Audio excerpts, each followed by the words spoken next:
नमस्कार दोस्तों, स्वागत है आप सभी का आपके अपने ऑनलाइन चैनल अवगत पाठशाला पर। आज से हम लोग क्वेश्चन आंसर की एक नई श्रृंखला का शुरुआत करने जा रहे हैं, जो कि जीएस में क्वेश्चन आंसर पर आधारित होगा।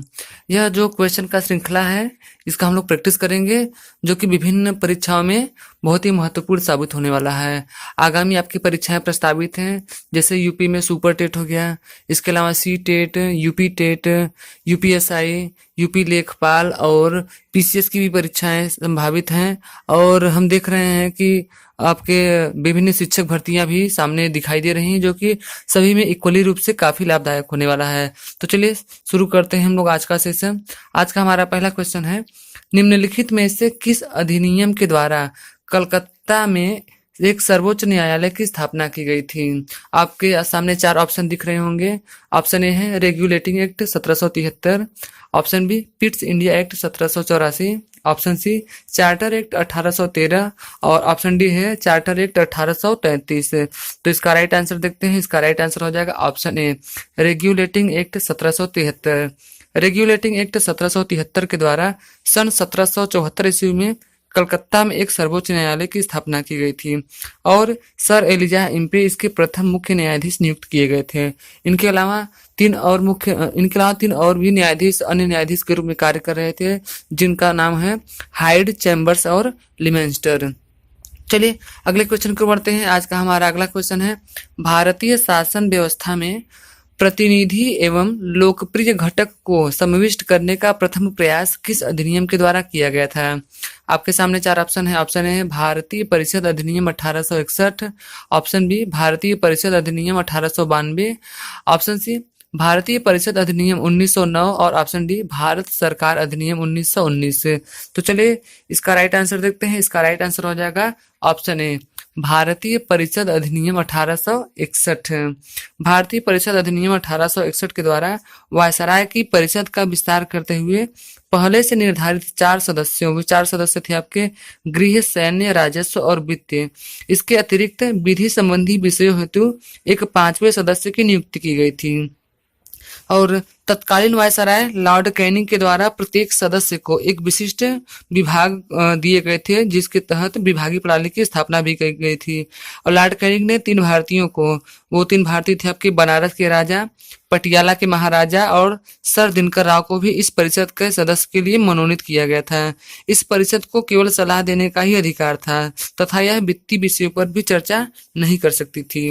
तो चलिए अगले क्वेश्चन को बढ़ते हैं। आज का हमारा अगला क्वेश्चन है, निम्नलिखित में से किस अधिनियम के अंतर्गत भारतीय विधान परिषद को बजट पर चर्चा करने का अधिकार प्राप्त हुआ था? ऑप्शन ए है भारतीय परिषद अधिनियम 1861, ऑप्शन बी भारतीय परिषद अधिनियम 1892, ऑप्शन सी भारतीय परिषद अधिनियम 1909, ऑप्शन डी भारत सरकार अधिनियम 1919। तो इसका राइट आंसर हो जाएगा ऑप्शन बी भारतीय परिषद अधिनियम 1892। भारत परिषद अधिनियम 1892 के द्वारा वायसराय की परिषद में सदस्यों की संख्या बढ़ा दी गई और परिषद के कार्यों का विस्तार भी कर दिया गया था। इसके अतिरिक्त इसके अंतर्गत हम देखते हैं कि परिषद के सदस्यों को बजट पर चर्चा करने की शक्ति प्रदान की गई, परंतु उन्हें मतदान करने का अधिकार प्राप्त नहीं था और इसके द्वारा अप्रत्यक्ष निर्वाचन पद्धति का भी आरंभ किया गया था। चलिए अगले क्वेश्चन को बढ़ते हैं। आज का हमारा अगला क्वेश्चन है, सूची 1 को सूची 2 से हमें सुमेलित करना है तथा इन सभी का आंसर कूट के माध्यम से देना है। तो देखते हैं, नियंत्रक मंडल की स्थापना दिया गया है, सर्वोच्च न्यायालय की स्थापना, ईसाई मिशनरियों को भारत में कार्य करने की अनुमति और डी है आपका गवर्नर जनरल की परिषद में कानूनी सदस्य की नियुक्ति दिया गया है। तो इसको हम मैच कर लेते हैं। इसमें कूट वाला आंसर आपका टाइप नहीं हो पाया है, उसके बावजूद भी हम लोग चलिए मिलान कर लेते हैं। नियंत्रक मंडल की स्थापना का हो जाएगा पिट्स इंडिया एक्ट 1784 और सर्वोच्च न्यायालय की स्थापना हो जाएगा आपका विनियमन अधिनियम 1773।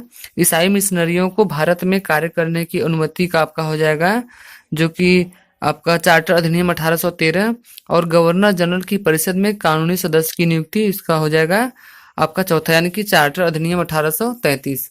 तो चलिए अगले क्वेश्चन की बढ़ते हैं। आज का हमारा अगला क्वेश्चन है, किस अधिनियम के द्वारा केंद्र में द्विसदनीय विधायिका बनाई गई थी? तो इसके चार ऑप्शन दिए गए हैं। ऑप्शन ए 1892 के भारतीय परिषद अधिनियम एक्ट द्वारा, ऑप्शन बी 1909 के भारतीय परिषद अधिनियम द्वारा, ऑप्शन सी 1919 के भारत सरकार अधिनियम द्वारा, या ऑप्शन डी 1935 के भारत सरकार अधिनियम द्वारा। तो देखते हैं, इसका राइट आंसर हो जाएगा ऑप्शन सी 1919 के भारत सरकार अधिनियम के द्वारा। भारत सरकार अधिनियम 1919 के द्वारा भारतीय प्रशासनिक व्यवस्था में अनेक सुधार किए गए थे। इसके द्वारा केंद्र में द्विसदनी विधायिका की स्थापना की गई थी। इस अधिनियम के द्वारा हम देखते हैं कि प्रत्यक्ष निर्वाचन प्रणाली भी अपनाई गई थी तथा महिलाओं को भी मत देने का अधिकार प्रदान किया गया। इसके द्वारा प्रांतों में द्वैध शासन की स्थापना की गई।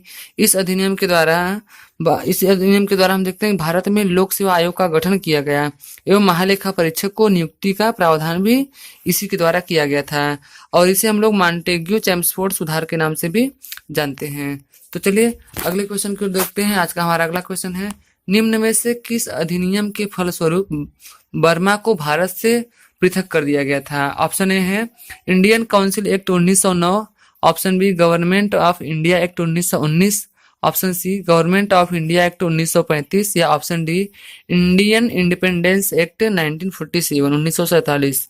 तो इसके राइट आंसर को बढ़ते हैं। इसका राइट आंसर हो जाएगा government of India act 1935। Bharat सरकार अधिनियम 1935 के प्रावधानों के द्वारा वर्ष 1937 में बर्मा को भारत से अलग कर दिया गया और उड़ीसा एवं सिंध के नाम के दो नए प्रांत बनाए गए थे। इस अधिनियम के अंतर्गत 1 अक्टूबर 1937 को दिल्ली में संघीय न्यायालय की स्थापना भी की गई थी। तो चलिए अगले क्वेश्चन की ओर बढ़ते हैं। हमारा आज का अगला क्वेश्चन है कि 1935 के अधिनियम द्वारा स्थापित संघ में अवशिष्ट शक्तियां किसको दी गई थी? ऑप्शन ए है संघीय विधान पालिका को, ऑप्शन बी प्रांतीय विधानमंडल को, ऑप्शन सी गवर्नर जनरल को, या ऑप्शन डी प्रांतीय गवर्नरों को। तो चलिए इसका राइट आंसर देखते हैं। इसका राइट आंसर हो जाएगा ऑप्शन सी गवर्नर जनरल को। भारत शासन अधिनियम 1935 के द्वारा केंद्र तथा राज्यों के मध्य शक्तियों का विभाजन 3 सूचियों, जो कि आपके संघ सूची, प्रांतीय सूची तथा समवर्ती सूची में किया गया था। अवशिष्ट शक्तियों सहित विदेश प्रतिरक्षा तथा कुछ आपातकालीन अधिकार गवर्नर जनरल को प्रदान कर दिए गए थे। तो चलिए अगले क्वेश्चन को बढ़ते हैं। आज का हमारा अगला क्वेश्चन है, अखिल भारतीय संघ स्थापित करने का प्रावधान किया गया था। तो हम देखते हैं कब किया गया था। अखिल भारतीय संघ स्थापित करने का प्रावधान कब शामिल किया गया था? ऑप्शन ए भारत सरकार अधिनियम 1935, ऑप्शन बी अगस्त प्रस्ताव 1940 में, ऑप्शन सी भारत सरकार अधिनियम 1919 में, या ऑप्शन डी कैबिनेट मिशन प्रस्ताव 1946 में। तो चलिए इसके राइट आंसर की ओर बढ़ते हैं। इसका राइट आंसर हो जाएगा भारत सरकार अधिनियम 1935 के द्वारा। भारत सरकार अधिनियम 1935 में एक अखिल भारतीय संघ यानी कि ऑल इंडिया फेडरेशन स्थापित करने का प्रावधान किया गया था, परंतु यह व्यवस्था लागू नहीं की जा सकी। यह व्यवस्था लागू क्यों नहीं की जा सकी? क्योंकि देशी रियासतों ने इसमें शामिल होने से साफ साफ इनकार कर दिया था, इसलिए यह लागू नहीं हो पाया। चलिए अगले क्वेश्चन को बढ़ते हैं। आज का हमारा अगला क्वेश्चन है, राष्ट्रपति को अध्यादेश जारी करने की शक्ति किस अधिनियम के द्वारा दी गई थी? तो इसका ऑप्शन है, ऑप्शन ए भारत सरकार अधिनियम 1919, ऑप्शन बी भारत सरकार अधिनियम 1935, ऑप्शन सी है आपका भारत परिषद अधिनियम 1909, या ऑप्शन डी भारतीय स्वतंत्रता अधिनियम 1947। तो देखते हैं इसका राइट आंसर की ओर। तो इसका राइट आंसर हो जाएगा ऑप्शन बी भारत सरकार अधिनियम 1935। भारतीय संविधान में राष्ट्रपति द्वारा अध्यादेश निर्गत करने की शक्ति भारत सरकार अधिनियम 1935 की धारा 42 से प्रेरित है, और वर्तमान में हम देखें तो वर्तमान में यह शक्ति संविधान के अनुच्छेद 123 के द्वारा दी गई है। चलिए अगला क्वेश्चन देखते हैं। आज का हमारा अगला क्वेश्चन है, भारत की संघात्मक व्यवस्था निम्नलिखित में से किस देश से ली गई है? Option A Canada, option B United Kingdom, option C संयुक्त राज्य अमेरिका, या ऑप्शन डी हो जाएगा आपका आयरलैंड। तो इसका राइट आंसर की ओर हम लोग आगे बढ़ते हैं। तो इसका राइट आंसर हो जाएगा ऑप्शन ए कनाडा। भारत की संघात्मक व्यवस्था कनाडा देश से ली गई है। भारत की संघात्मक शासन व्यवस्था कनाडा के संविधान से ली गई है, ये तो हो गया। और कनाडा के संविधान में केंद्र राज्यों की तुलना में अधिक सशक्त है, यही हम देख पाते हैं। भारत में अवशिष्ट शक्तियों को अगर हम देखते हैं तो अनुच्छेद 248 पर विधि बनाने का अधिकार भारतीय संसद को है, और अनुच्छेद 201 के अनुसार राज्यपाल द्वारा किसी विधेयक को राष्ट्रपति हेतु आरक्षित किया जा सकता है। यह सारे के सारे उपबंध आपके कनाडा से लिए गए हैं। चलिए अगले क्वेश्चन को पढ़ते हैं। आज का हमारा अगला क्वेश्चन है, भारतीय संविधान में निहित मौलिक अधिकारों की अवधारणा किस देश से ली गई है? कि भारतीय संविधान में जो हमारे मौलिक अधिकार हैं वो कौन से देश से लिए गए हैं?